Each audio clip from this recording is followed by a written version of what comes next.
inside Russia's creepy sports farm. This is called sub-soccer. I've been watching it nearly every day for weeks. Not because it's thrilling, it's not, but because of this guy with the orange shoes. He played in a game on April 3rd, then another the next morning, and another right after that.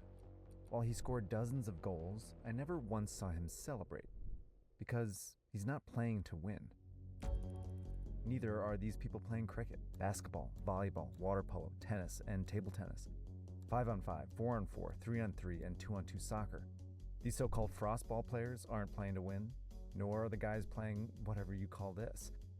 They're playing on fake teams with familiar names, in anonymous buildings without spectators, 24 hours a day, 7 days a week, 365 days a year, solely to give people like you and me something to gamble on.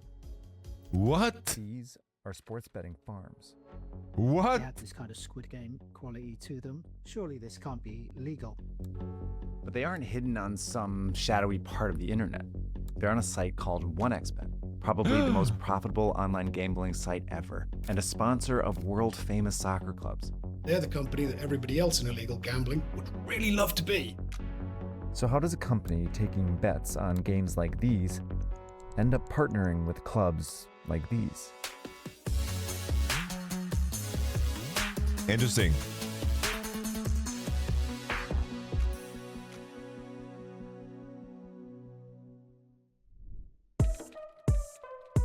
On legal sites like DraftKings that follow laws and pay taxes, but the majority are placed on illegal sites that don't. Last year, $23 billion went to legal companies, while $67 billion went to illegal ones, just in the United States. Somewhere in the middle is 1xBet. All bets on sports. It was founded in 2007 in Russia, registered in Cyprus, and licensed only in Curacao, but accessible basically anywhere with internet. Initially, it only offered sports betting, but quickly added casino games like blackjack, poker, and slots, then some questionable games. In 2019, UK investigators found 1xBet had a Pornhub casino with topless dealers and took bets on children's sports and even cockfighting. After that, several countries blocked 1xBet, but couldn't stop it. 1xBet set up hundreds of mirror sites to redirect its users around the restrictions to its main site. 1xBet also took bets on some amateur sports, mainly soccer. But in 2020, when the pandemic shut down all professional live sports, it added a lot more. Bro, frostball is a crazy concept, bro. Playing basketball on fucking ice skates, that is crazy. Some were normal, others were bizarre. But at the time, they were the only live sports you could bet on. Wait. Did you guys see? What is that? Look at this. They're playing virtual tennis? Virtual tennis. But at the time, they were the only live sports you could bet on. Bro, you can see it's like the cheapest production possible too, bro.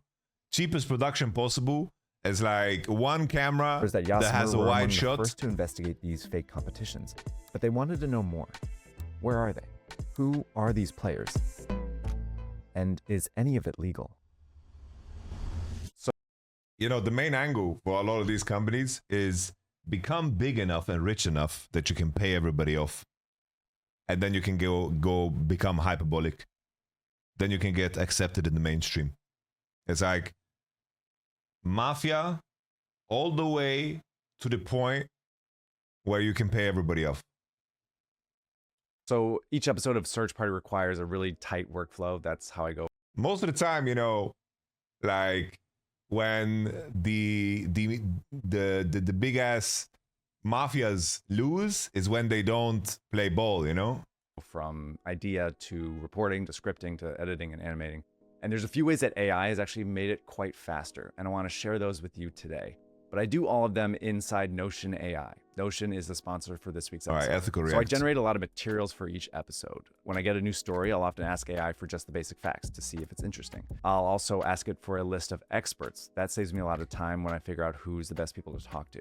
Honestly, my favorite thing is I'll ask AI to write me code for my animation software. This not only lets me do things that used to take me a long time, but has unlocked some pretty cool effects. And so I do all of it and keep it organized inside Notion AI. Their AI home has a few models, GPT 4.1 and Claude 3.7. Notion AI can then search across all my content and give me trustworthy, context-aware answers. That means less time digging and more time doing the creative, fun work. So Notion AI has become kind of my second brain. I also love to use Notion's AI meeting notes. We just had a meeting about doing some YouTube shorts, and I'll use it to transcribe the meeting in real time, give me summarized notes, and even a list of action items. Notion AI is available in all their business and Notion enterprise is accounts, useful. so it's really I've used easy to Notion. try these AI features across your teams. I use it every day, and I love it, and I recommend it. Go ahead and start with Notion AI today.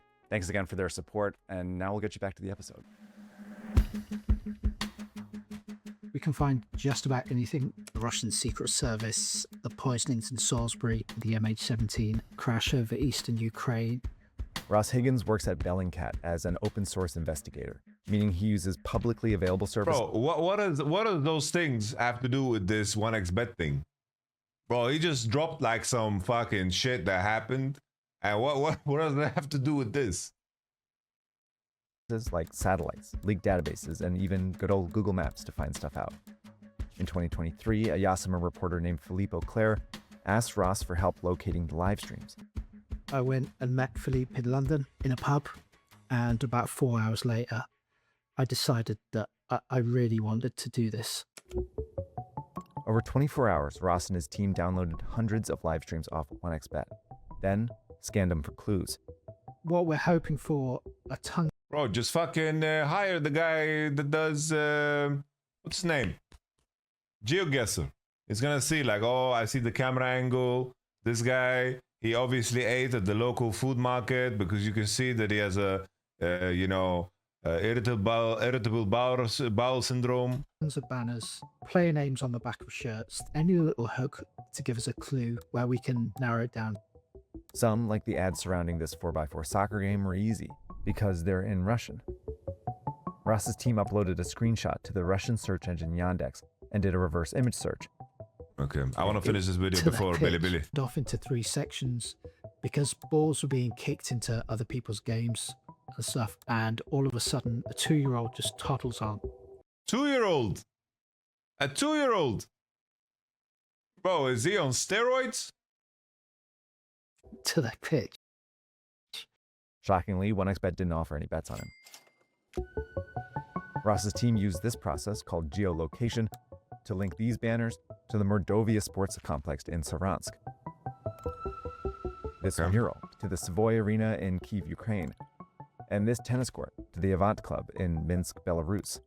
Thanks to this Vince Carter mural, it only took me 10 minutes to confirm that the Canadian Beavers were playing the Chinese Dragons. The Canadian Beavers versus the Chinese Dragons? In St. Petersburg, Russia. Damn. Not every game had easy clues.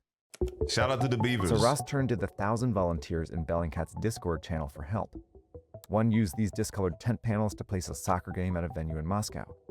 And another used the time, date, and direction of these shadows to place this cricket match somewhere in Western India. Damn. Some people are just really talented. They're able Howdy. to find The clues. GeoGuessr folk. The GeoGuessr folk came in, This guys. 1xBet was founded in Russia, but strange because it's banned there.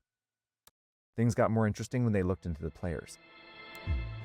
This floorball team and this super intense tennis player seem to really care, but most, like my favorite sub-soccer player, don't.